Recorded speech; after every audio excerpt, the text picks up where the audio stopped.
До пенсии далеко, скажут многие, однако они и власти призывают задуматься сейчас. По федеральному закону в нашей стране она формируется из трудового стажа, зарплаты и страховых взносов работодателя. С 1 января 2015 года вступили поправки в закон. Так, для назначения минимального размера пенсии теперь требуется не 5, а 6 лет. Однако, если этих лет нет, то предусматривается выплата социальной пенсии. Она рассчитывается с учетом прожиточного минимума пенсионера. В нашей республике он составляет 5798 рублей. Если гражданин обращается за назначением пенсии более поздний срок возникновения права на пенсию, применяется коэффициент повышения фиксированной выплаты страховой части 1%, если менее 12 месяцев он обращается.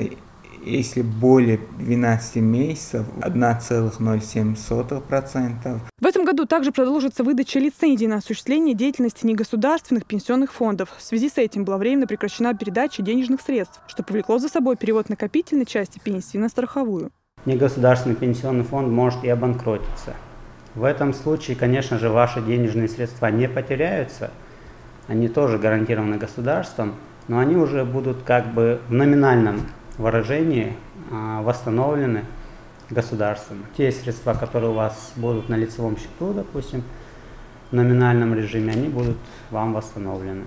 Уже с 2016 года застрахованное лицо решит, что же делать с накопительной страховой частью пенсии. Для этого ему необходимо будет прийти в пенсионный фонд и написать соответствующее заявление. Те самые 22% могут быть распределены или оставлены, например, на страховой части. Мы с вами, по сути, ничего не потеряли. Все взносы, которые уплатил работодатель, перешли на страховую часть, и они учитываются у нас на страховой части.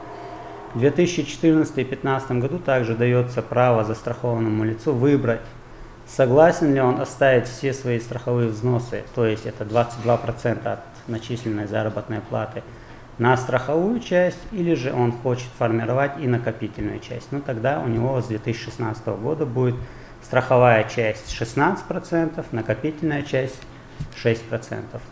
Изменения пенсионной системы в первую очередь коснулись страховой части пенсии, однако эксперты заверяют, плюсов при ее формировании много. В первую очередь это связано с индексацией страховой части на процент инфляции. Также ее сумма увеличивается дважды в год на уровень доходов пенсионного фонда. Тем самым государство каждому из нас дает гарантии. При размещении своих доходов в пенсионном фонде мы можем рассчитывать на достойную старость. Алевтина Бонадыкова, Хава Жамунаев, Абубакар Абазов. Новости.